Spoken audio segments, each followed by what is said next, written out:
I am Christina Chan Park, and I'm one of the science librarians here at Baylor, and we're going to be doing a workshop on academic identity and reputation. I thought, since there's not very many of us, if we could just sort of say who we are and what department we're in. I'll go ahead and kick us off. I'm Blake Thomas. I'm the manager of the Postdoctoral Scholars Program. Don, I see that you said you're not feeling well, so you're going to be on the chat only, but Don is in geosciences. Denise, would you like to introduce yourself? Sure. I'll probably keep my camera off because I have a little friend who's being distracting. I'm Denise. I'm in Department of Human Sciences and Design.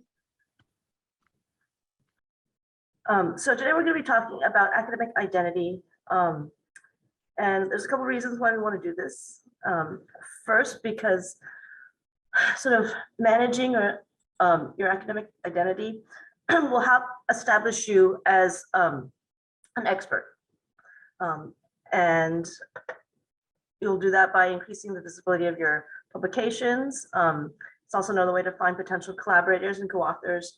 And ultimately, you want to manage your academic identity to help you get a job, since you guys are postdocs. And I'm assuming that you will don't want to be postdocs forever. There are some people who will do 3 postdocs, which is a good 10 years of their life. And I'm sure you want to get an academic position before then. So I'm going to sort of break it up into sort of 2 parts. One is sort of identification versus reputation. Okay, so you can just sort of click a hand or whatever. So have you ever Googled yourself? So what comes up when you Google yourself? So I'm going to Google Don. Is that okay, Don?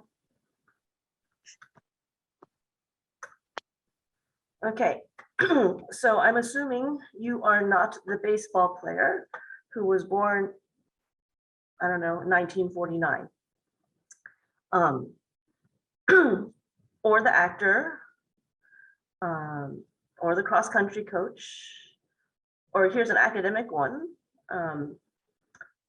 So there are a lot of people who can have the same name as you, and so you want to make sure that even though people are not supposed to Google you, when you apply for the job, they will. Okay, so even for me, if I Google myself, even without the Baylor part, if I spell my name right, you'll see that my Baylor libraries information comes up first. My LinkedIn, my Google Scholar, and part of this is because I have a fairly distinctive last name. I hyphenated. That was sort of one reason why I hyphenated, because there's lots of Christina Chans and lots of Christina Parks. In fact, my sister-in-law's name is Christina Park. And so this is one way that I can sort of curate myself.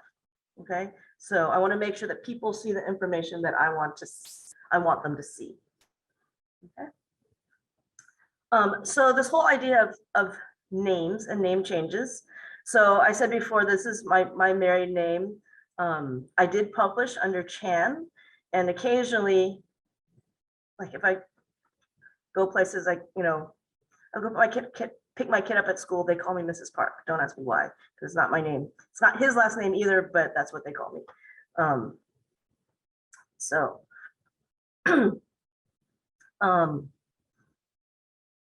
it's important. Sorry, I feel like I'm talking because I can't see anybody's reaction. So it's important to know to sort of have your name distinguished. So if I did Christina Chan, you'll see that a whole bunch of other people come up. There's a lot of doctors with my last name. So I no longer sort of show up at the very top. So there I am, sort of down a bit. So one way that you can, especially for your academic in the academic setting is to create an orchid, okay? So do you guys have orchids? Yes? Yes. Okay. So I'm not gonna go into that too much, but you can control what you do on orchid. Okay. It's really cool where you can have things set up. So we can look for my. And the nice thing about Orchid is that I can have all the different versions of my name here and everything that I've published at. So I don't, sometimes when you publish with other people, they forget to ask you how you want to have your name on the publication. And I preferred CY Chan because there are a lot of C Chans in the world, or Christina Y Chan Park. So there's sort of all different versions of my name. We can also have your employment information here, and something that I can do if you want is that you can put your information by yourself, which is what this one is. I put it in by myself. You can say the source is me. And the sources is Baylor. Okay, so because Baylor is a member of Orchid, we can actually write to your Orchid account your employment information and education information if you wish. So what would happen is you would give us permission, and then this is probably more for grad students. You know, if we have the grad students, and when the grad students graduate, we can sort of officially say they've graduated and add it to their Orchid profile. And it's sort of one way of verifying that it's not you saying it, because people do lie on their CVs, but that the outside organization has added it. And then, yeah, I went to a lot of schools. Publications. So this publication I had, it's not published yet, I don't think, because we haven't seen the page proofs yet. But when they minted the DOI, it automatically went to my Orchid, and this was just the beginning of the month. So that's one nice thing about Orchid, is that generally you're not going to have to update it yourself. But you should probably check every 6 months, just like you should update your CV every 6 months, and sort of other profiles that you have. So how are some other ways that you should manage sort of your identification? So I probably don't need to say this, but your Facebook settings, if you're still old enough to use Facebook regularly, you should check. Now, I'm old enough where you actually had to have, when I first joined Facebook, you actually had to have an academic email, and only certain schools, they were allowing you with emails from those schools to have Facebook accounts. So this is like 2005. So I ended up with 2 Facebook accounts, because back then you didn't have the controls that you have now. So I actually have a work Facebook and a home, a personal Facebook with 2 different emails. But now you can control, you can put, as people become your friends, you can put them into groups, I believe, and then you can just make sure that certain posts go to certain groups, right? So a post about, you know, a post about your anniversary, you know, maybe you don't want to go to everybody, right? Post that you got a job, maybe you would like to go to everybody, right? Your academic friends and your personal friends, right? And then there might be some things that, you know, your mom really doesn't care about, you know, some, you know, reposting of somebody else's academic article. She might be interested in your academic article, but she might not be so much in somebody else's. And what you might do is make sure you get a friend of a friend to check.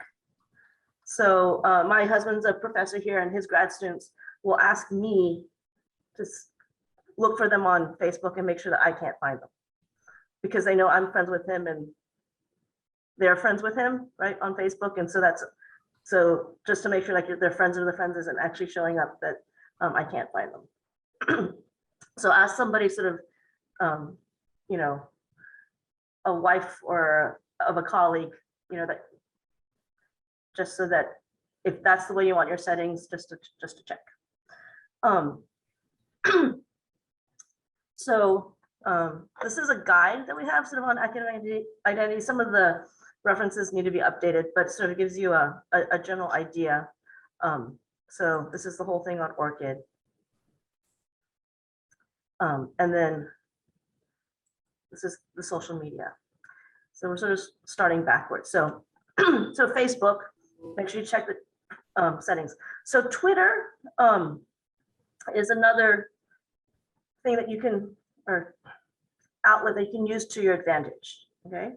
And some people have separate a Twitter, like work Twitters and home Twitters. It's a little bit easier, right? So you could easily have Don Hood, PhD, or Denise, I don't know what your last name is, sorry, because it's not on there, PhD, right? And that's very obviously going to be your academic one, as opposed to, Denise, great mom, might be your personal one.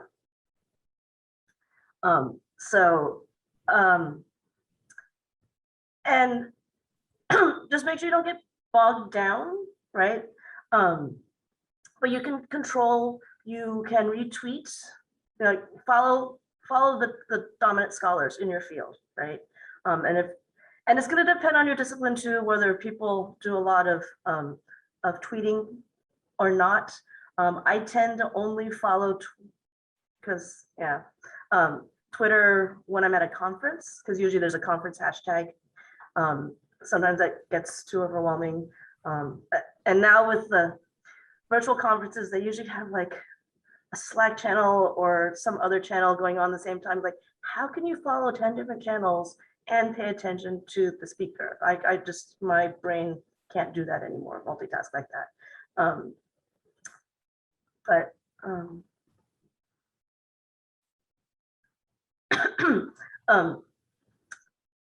So retweet judiciously, introduce yourself, and some, especially other academics ones with really big following, often they sort of automatically will follow you back. So if you can sort of hook up with prominent names in your field, then you can start to curate. And as you read articles, right? So let's say,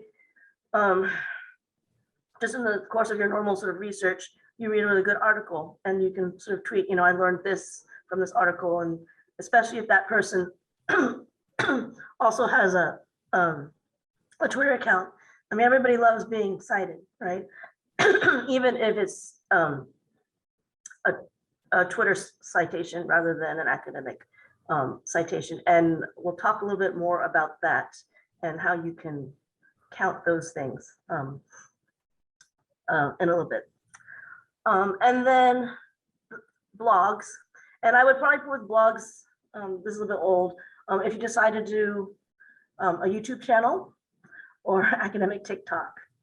So the nice thing about Twitter is that people don't necessarily expect you to produce new content all the time, right? Because it's retweeting. But if you have a blog or TikTok, an academic TikTok or a YouTube channel, people are expecting things like content to constantly be added. Okay, so if you decide to go one of those routes, just sort of make sure that you realize that. Okay, and so that does take a lot more time to curate, but it might be worth it. I would say YouTube videos might be, if you want more of a teaching job and you can somehow incorporate teaching into a YouTube, I don't know, a YouTube show, what do they call it? Video. Yeah, YouTube video, right? Then that could be something that's good.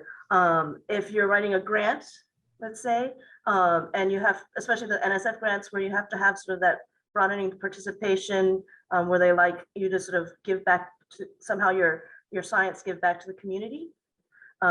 that could be something that you do, like, I'm studying this, but, part of what I'm doing is I'm producing YouTube videos for middle school students, right?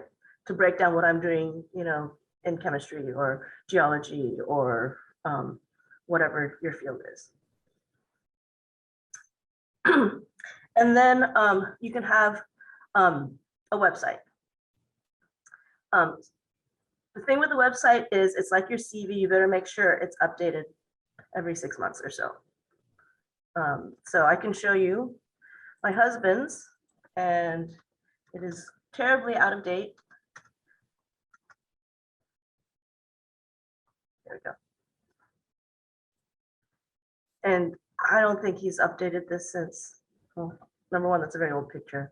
5 years, even though I know he pays for it because I see the bill every year that he pays to sort of keep it updated. Because he has published since 2015. He doesn't always feel like it, but he has, so it's been 7 years. Not very useful to have a terribly out of date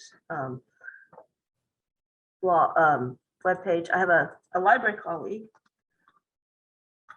and it's just because her name is relatively easy to look up, and this is a different picture than I saw 4 months ago when I needed to have our webpage for something.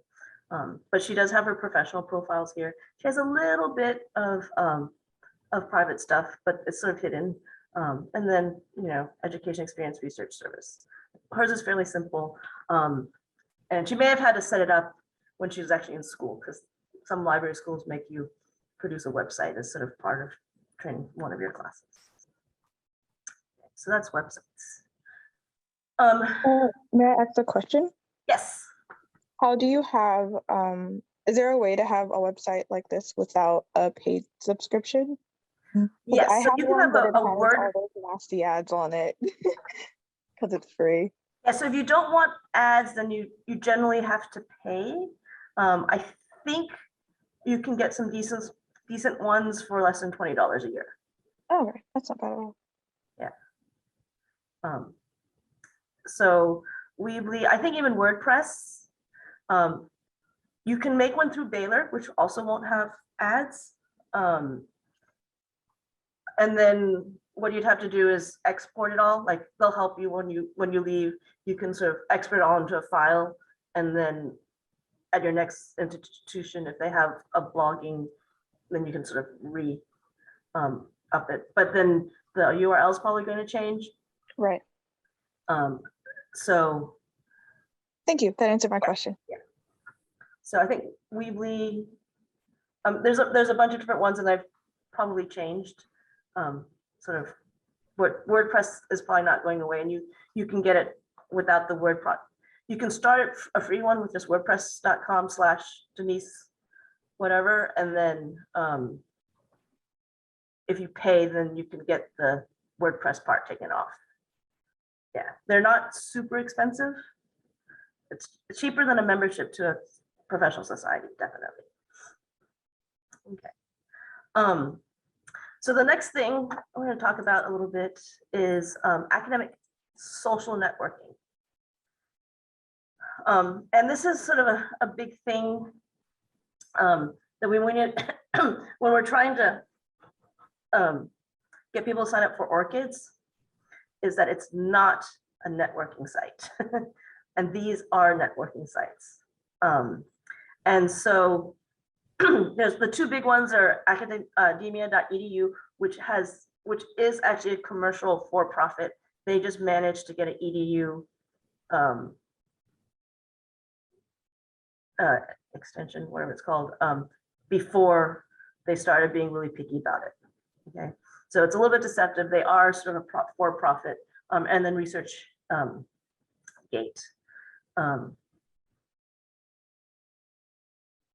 the two biggest ones. And do all of you sort of already have accounts on them?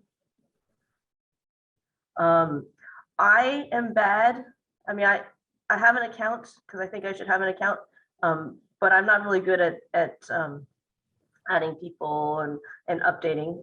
But depending on your field, a lot of people are very active on it. So back in the day, if you wanted an article that your library didn't have a subscription to, you would go to your department, and by the mailboxes, there would be these little postcards. Okay, and you would write the name of the person on the postcard, and you would mail it out, and then they would mail back a physical copy of the paper to you. Okay, so people don't do that anymore, and often they'll use ResearchGate or academia.edu to ping people to get papers, or they might find the papers there. Those are not always legal copies, but there's only so much you can do about that. So if you do post papers, keep in mind that they might be taken down when publishers sue them. Okay.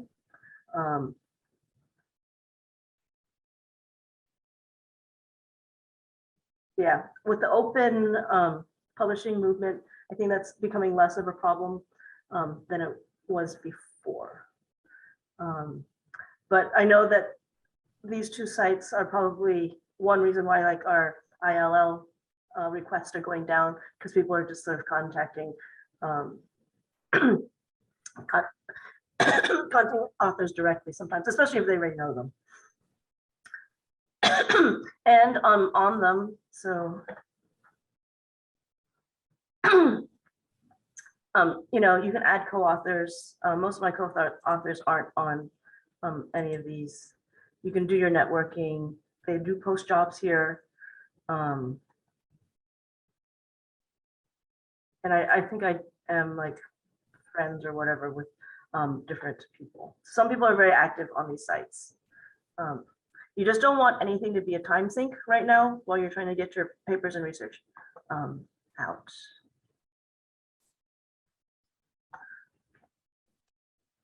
So does anybody have any questions so far? Okay, so welcome to Dan and Mikhail. So I don't know if I said that, maybe it's just Michael. So we're gonna move on to bibliometrics, or which is what which is sort of controlling your reputation, right? So partly you control your reputation by making sure people see what you want them to see, okay? And then you have sort of your reputation sort of that's based on essentially citations and people reading and looking at your work, right? So there's a little bit of a difference. And so I like to sort of think about it that you have metrics about yourself, metrics about your articles, and metrics about the journals that you publish in. Okay. And so they sort of all build on you. I'm assuming that most of you don't publish books. I don't, Dan and Michael, I don't know what departments you're in. And so we'll talk a little bit about all of these. So there's what we call traditional metrics. Okay, so these are ones that are based on citations of articles. And then alt metrics, which can be based on other things, and a lot of sort of basically usage statistics. And there are a couple different websites that can help you keep track of this. So the first thing I would probably do, which I guess I should have mentioned before, is that if you don't have a Google profile, a Google Scholar profile, just go ahead and do that. So.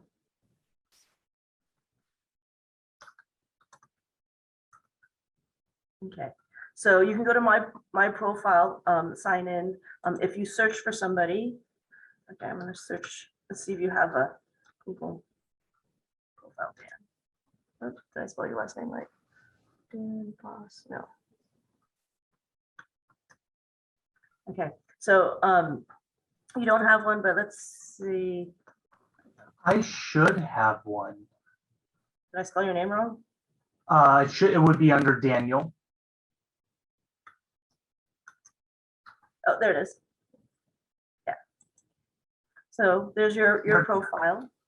Currently you have a homepage, and then your articles. If you sign in, you can add articles. Especially if you're like me and you published under different last names, you'll have to go in and add them in. And people will look at this, and I think it's fair game. Like, it shouldn't be fair game to look for if you're looking for a job, for them to look at your Facebook account, and like try and find you on Facebook and social media. But looking you up on Google Scholar, that's perfectly, I think, legit if you're applying for an academic job. And you can set your settings. I think, I don't know, every month or so it says I should update, or it'll say, is this article yours? And so,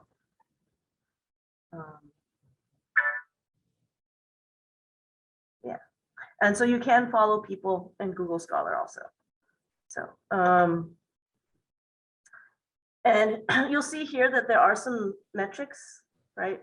So there's your H index, and your number of citations, and this more than 10 citation articles. And it will depend on your discipline and how long you've been. So math generally is a more slowly publishing field than, say, chemistry. So if I looked at a postdoc with chemistry, they just the nature, because it's a little bit more group, right?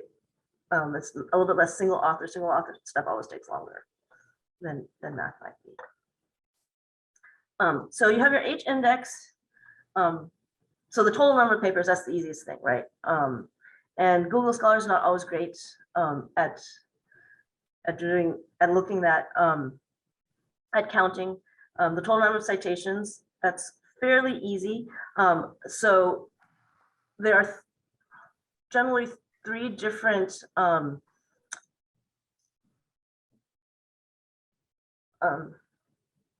sets of metrics that will do total number of citations. So when I prepare, so let me back up. So I help the faculty that I work with who are going up for tenure or for promotion with a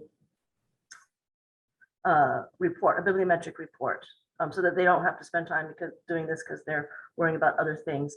And I usually get the citation numbers from Web of Science, from Scopus, and from Google Scholar. So Google Scholar, it's really easy when they have a profile. Otherwise, I have to like look up each article individually. In Scopus,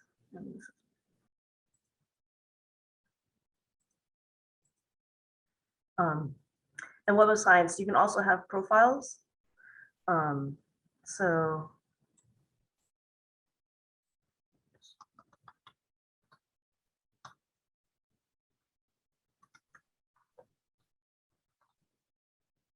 if you click on their name, you'll go to their profile, and you can actually control this. So this is their Scopus ID. You can create an account, and then you can add in your ORCID, or you can actually have them linked. All right, and so you can, so I can get his numbers from here also, and so I can even get his H index.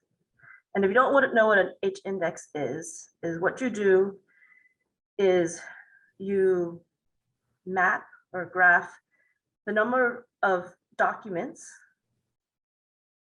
that have a certain number of citations. So he has had one document that has been cited 351 times.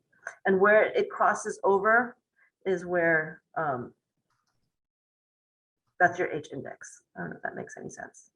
So here are all his documents here. There's 65 of them, so I'm not sure why this goes out to 60 or 360. And then you list them by citation number, and then you sort of count like where. So he has at least 23 published 24 times. Okay, once this one is published, cited. Once this is cited, then he's going to go up to a 24. He has 24 articles cited at least 24 times. That's what H index is. So usually Web of Science, and then it's sometimes different in Scopus. I mean, that was Scopus, and in Web of Science. So if I do author,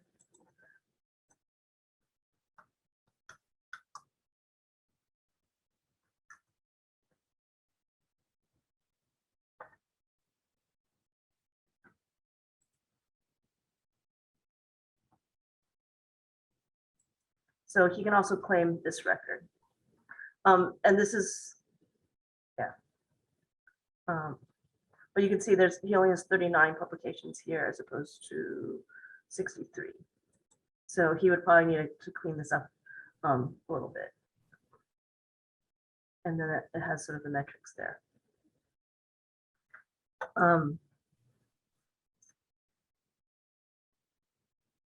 So those are the main sort of author indexes. So then your article is just the number of citations. And Web of Science and Scopus both track that, and then the journals. So this might be more appropriate for a publishing sort of workshop, but I think it's sort of important to know like what so traditionally you can get from the citations.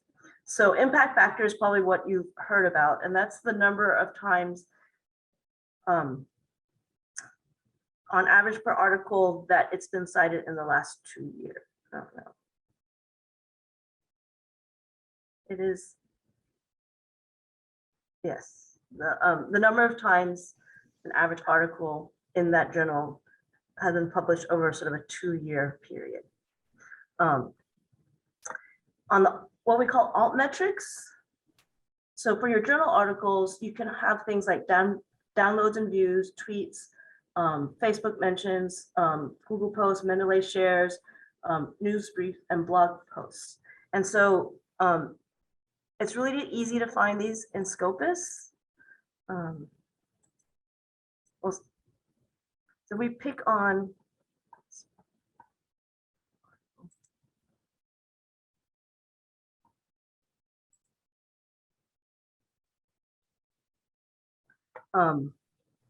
sometimes they'll see sort of these different views and things. So we can view all the metrics. So it says, you know, how many citations in Scopus. And then there's sort of 2 of these alternative metrics.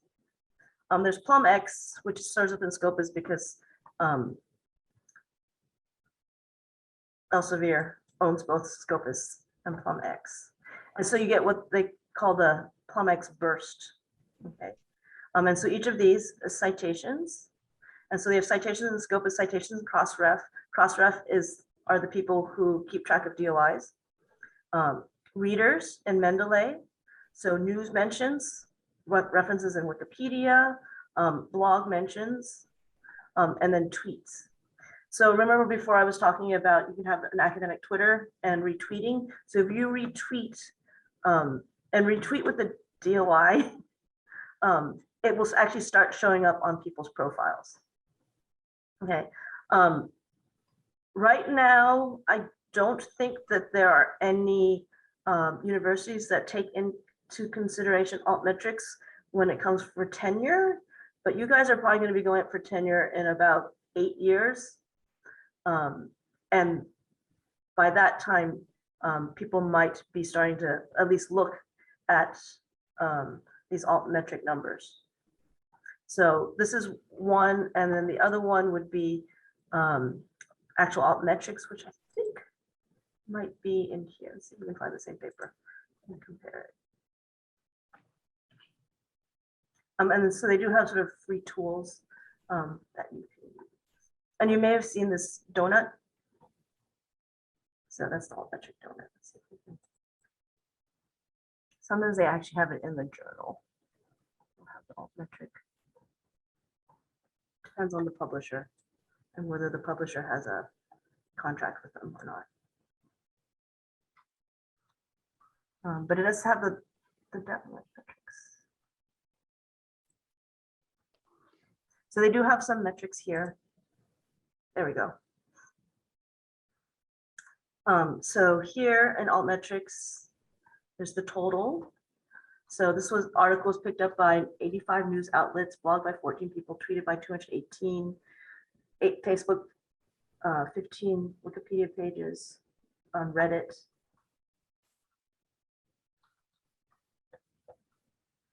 Okay, so this is the sort of altmetric profile versus the PalmX profile. So they're going to be a little bit different.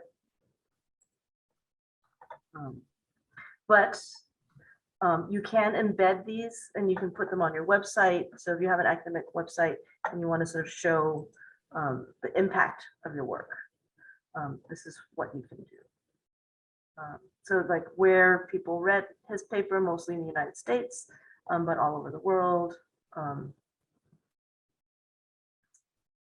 But this was published in Science, so it's going to have a lot more reads than sort of your average article, right? So news, blogs, tweets.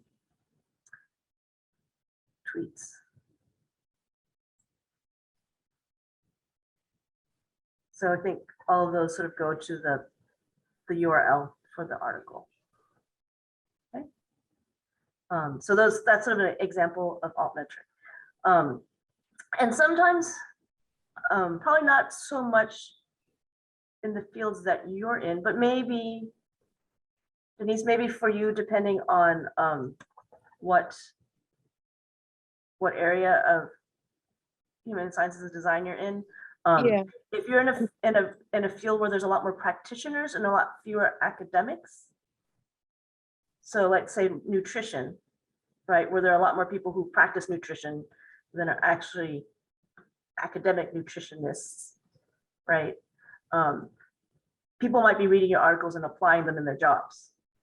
And that's when sort of some of these alt metrics might be more, be important. So if you're in education, fields where people practice rather than just sort of purely sort of academic fields, that's something to take into account. That then, some of these alt metrics that, well, my paper's been downloaded, or maybe somebody is using your paper to teach in a class, right? And you might be able to suss that out by saying like, why are there so many downloads? I don't think it's one person just sitting there downloading it over and over and over again, right? It might be students who are downloading because they're reading it for a class. One of the newsletters I'm on for a journal, it says on the column whenever they send out the newsletter, like the update every month or so, it says, the most read articles, right? And I can always tell. So usually they're in like, the ones in the past issue, issue that just, those are gonna be the most read articles, the newest ones. But occasionally you'll get older articles and I can tell that's because somebody assigned it to a class, right? So it was assigned to a class. So all of a sudden there's like,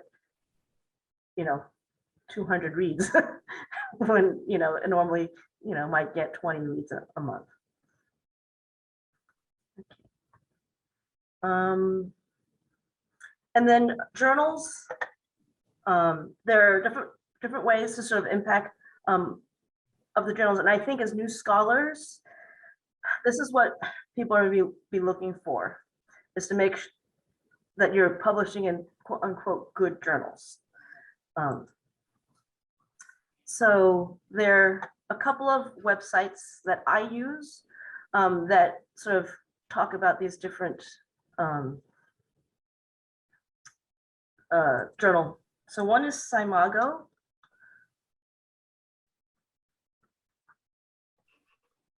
Journal rankings. Okay.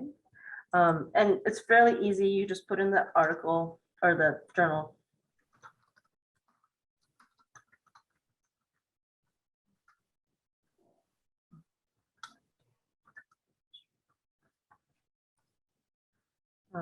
So there'll be an H index. There'll be where it's published. This one is only in this particular field, in biochemistry. And so you can also look at its rank. So there's 438 biochemistry sources, and the one that's actually just called biochemistry is ranked it's definitely first quartile, but apparently it's not in the first 50, unless I'm missing it.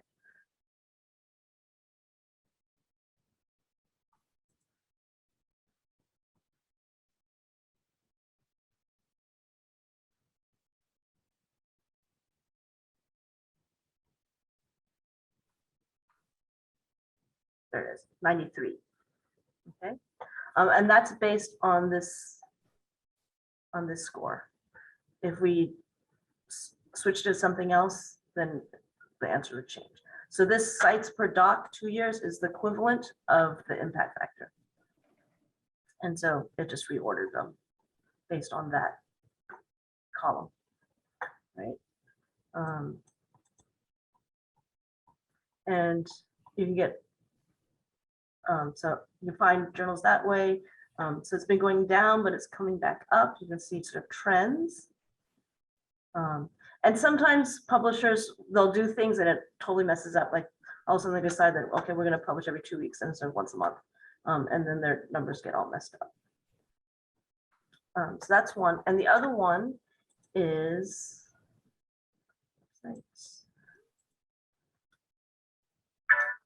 journal citation reports.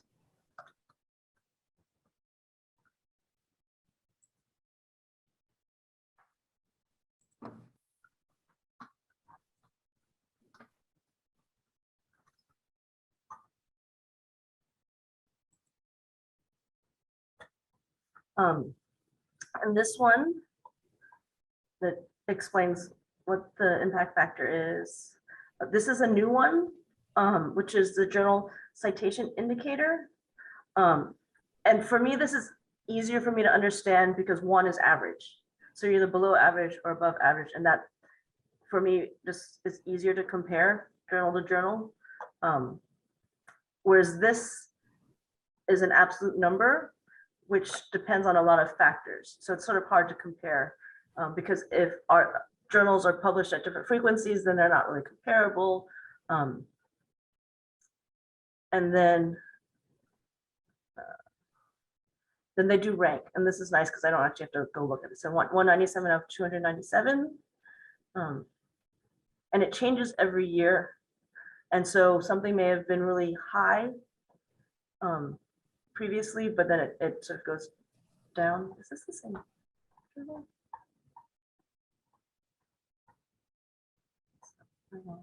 The numbers seem very different from the other one. And then this journal citation indicator, and then they have lots and lots of different metrics, content metrics, GIFs. I like normalized eigenvector because this is also one where the average is 1. Article influence score. So some of these are supposed to give you indications of not citations, but whether they're read. So they take the reputation of the journal that's citing the article into account also. It's a weird sort of metric. And then 5-year impact factor. This is probably better for math, for instance, because it's a slower citing field, just because the publications come out slower. And then the last database I want to show you is this one. And this one's a little bit different. It doesn't have nearly as many journals in it. And there's 2 parts. So I don't know if you've heard about predatory journals. So they actually have a list of predatory journals. And it'll say why it's on that list. So there's 4 violations, 10 violations. And the people who, the publishers do have recourse. So if they're on the list and they don't think they should be on the list, then they can fill out a form and they can sort of petition once a year, sort of get moved off of the predatory list. Which does not mean they get onto the analytical list, it just means they get moved off. And you can read and decide for yourself whether the violation are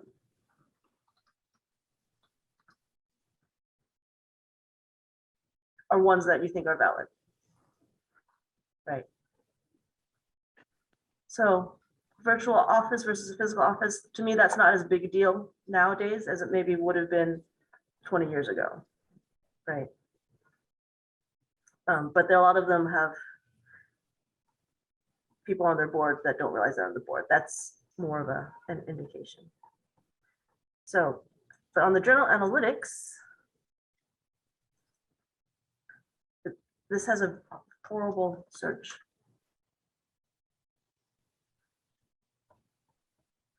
I have to scroll down. It is a purely alphabetical.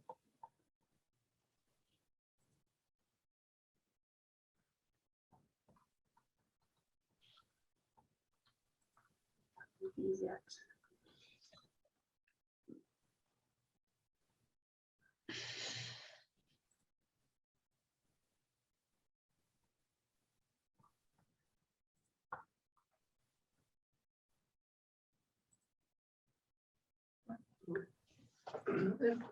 So this one, it does talk about the review process. So if you're looking for something, so this is a double-blind review with one internal, two external reviewers. Sometimes they'll say how the percentage, sometimes they'll say where there's a plagiarism screening. Sometimes there's average time to review and to publication.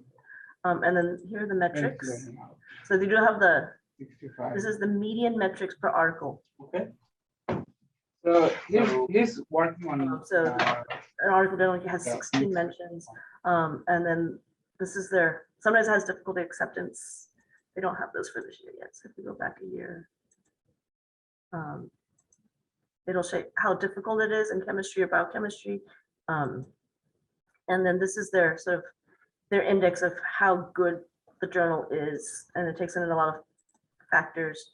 And so this one is in biochemistry, which is part of biological sciences and chemistry. Some of them have, like the psychology ones sometimes have a really long list. So that's another sort of resource. So the Cymago one, which is based on Scopus data, is free. And the libraries pay for the other two. Okay, so we have 5 minutes left or 4 minutes left. Any questions? I don't know if this was useful or not. It's hard to judge. I'm going to stop sharing. All right, I don't see any questions in the chat. If you do think of questions after the presentation, of course, feel free to email me. Christina's at RFA, email you if they have questions. Yep. Okay. You can also get in touch with Christina as well. And with that, if there are no other questions, we'll say thank you to Christina for presenting for us, and let everyone get on to the rest of your day. Hope you have a great rest of your Tuesday. Thanks for being here.